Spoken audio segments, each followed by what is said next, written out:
வணக்கம். இன்னைக்கு நம்ம வந்து எம்எஸ் வேர்ட்ல ஒரு ஆர்டிக்கிள் வந்து எப்படி சைட் பண்றது?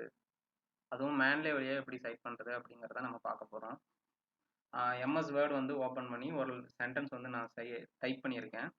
அந்த சென்டென்ஸ் வந்து இந்த ஆர்டிக்கிள்ல இருந்து எடுக்கப்பட்ட ஒரு சென்டென்ஸ் தான். அதனால இந்த ஆர்டிக்கிள வந்து நான் இந்த இடத்துல வந்து சைட் பண்ண போறேன். எப்படி சைட் பண்றது அப்படின்னு பார்த்தீங்கன்னா, ஜஸ்ட் கூகுள் ஸ்காலர்ல நீங்க அந்த ஆர்டிக்கிளோடைய டைட்டில வந்து நீங்க டைப் பண்ணிறணும். டைப் பண்ணிட்டு சர்ச் பண்ணீங்கன்னா, கூகுள் ஸ்காலர்ல இந்த மாரி காமிக்கும். அந்த இதில பார்த்தீங்க அப்படின்னா, கீழ சைட்ன்னு ஒரு ஆப்ஷன் வரும். அந்த இத கிளிக் பண்ணுங்க. கிளிக் பண்ணிட்டு கீழ வந்தீங்க அப்படின்னா, ரெஃப்மென் அப்படின்னு சொல்லி ஒரு ஆப்ஷன் காமிக்கும். அத நீங்க ஜஸ்ட் கிளிக் பண்ணுங்க.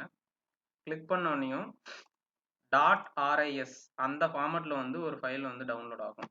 அந்த ஃபைல வந்து ஜஸ்ட் நீங்க டிராக் பண்ணி ஏற்கனவே ஓப்பன் பண்ணி வச்சிருக்கிற மேன்லே டெஸ்க்டாப் அல்லது மேன்லே ரெஃபரன்ஸ் மேனேஜர்ல டிராக் பண்ணி விட்டீங்கன்னா, அந்த ஃபைல் வந்து இம்போர்ட் ஆயிரும். இதில இம்போர்ட் ஆயிருக்கு பார்த்தீங்களா? மரோயி 2022 இந்த இது இம்போர்ட் ஆயிடுச்சு. இப்ப ஆல்ரெடி இது வந்து நம்ம இம்போர்ட் பண்ணிட்டோம். இப்ப இந்த இடத்துல நம்ம இத வந்து சைட் பண்ணணும் அப்படின்னா, இந்த மேல டேப்ஸ்லாம் காமிக்குது பார்த்தீங்களா? அதுல ரெஃபரன்ஸஸ் கிளிக் பண்ணுங்க. கிளிக் பண்ணிட்டு இன்சர்ட் சைட்டேஷன் அப்படிங்கிறத குடுக்கணும். அப்படி இல்லைன்னா அதுக்கு ஒரு ஷார்ட்கட் இருக்கு. ஆல்ட் எம் அப்படி குடுத்தீங்கனாலும் வந்துரும். அந்த ஆத்தர் நேம் வந்து நம்ம இப்ப டைப் பண்ணணும்.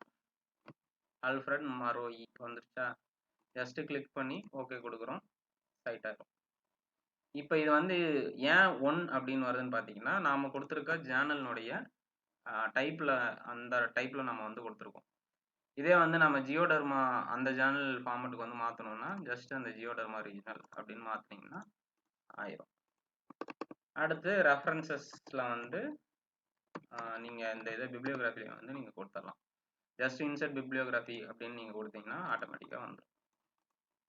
இப்ப இது வந்து ஒழுங்கா சைட்டா இருக்கா இல்லையான்னு பார்க்கறதுக்கு, இந்த இடத்துல கர்சர் கொண்டு வந்து வச்சுட்டு, பேக் ஸ்பேஸ் அடிச்சீங்க அப்படின்னா, இந்த மாரி அந்த சைட்டேஷனுமே செலக்ட் ஆகும். அதே மாரி ரெஃபரன்ஸஸும் வந்து கரெக்ட்டா ஆயிருக்கான்னு பார்க்கறதுக்கு, இந்த இடத்துல கர்சர் வச்சு டிலீட் பட்டன் கிளிக் பண்ணீங்கன்னா, அதுவும் இதுவும் செலக்ட் ஆகும்.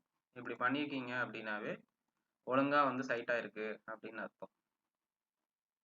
இப்ப இது கூடவே இன்னொரு ஆர்டிக்கிள் வந்து சேர்ந்து சைட் பண்ணணும் அப்படின்னா, ஜஸ்ட் இந்த ஆர்டிக்கிள வந்து இந்த சைட்டேஷன் வந்து செலக்ட் பண்ணிட்டு, திரும்ப அதே ஆப்ஷன் ஆல்ட் எம் அல்லது இந்த எடிட் சைட்டேஷன்ங்கிறத கிளிக் பண்ணுங்க.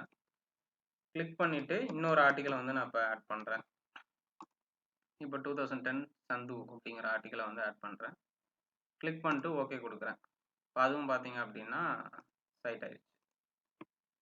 இவ்வளோதான் இதுல இருக்கக்கூடிய வேலை. ரொம்ப ஈஸி தான்.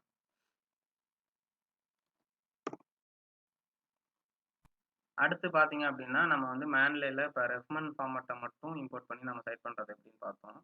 இதுதான் எனக்கு தெரிஞ்ச வரைக்கும் பெஸ்ட் ஆப்ஷன். எந்த எரரும் இல்லாம வரும். இது பார்த்தீங்கன்னாவே தெரியும். டைட்டில், ஆத்தர்ஸ் நேம் அதெல்லாம் எந்த எரரும் காமிக்காது.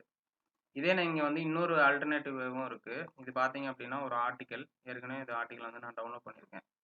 கிளாஸ் 1ல வந்து பப்ளிஷ் ஆன ஒரு ஆர்டிக்கிள் இது. இதையும் நீங்க ஜஸ்ட் டிராக் பண்ணி அந்த மேன்லேக்குள்ள நீங்க இழுத்து விட்டீங்க அப்படின்னாவே இம்போர்ட் ஆயிரும். ஆயிடுச்சு பார்த்தீங்களா?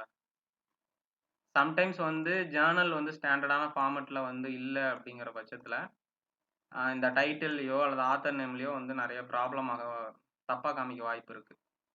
இப்ப இந்த ஆர்டிக்கிள வந்து சைட் பண்ணி பார்ப்போமா? யாங் 2013 இதே இதுல நம்ம வந்து இப்ப எடிட் பண்ண போறோம்.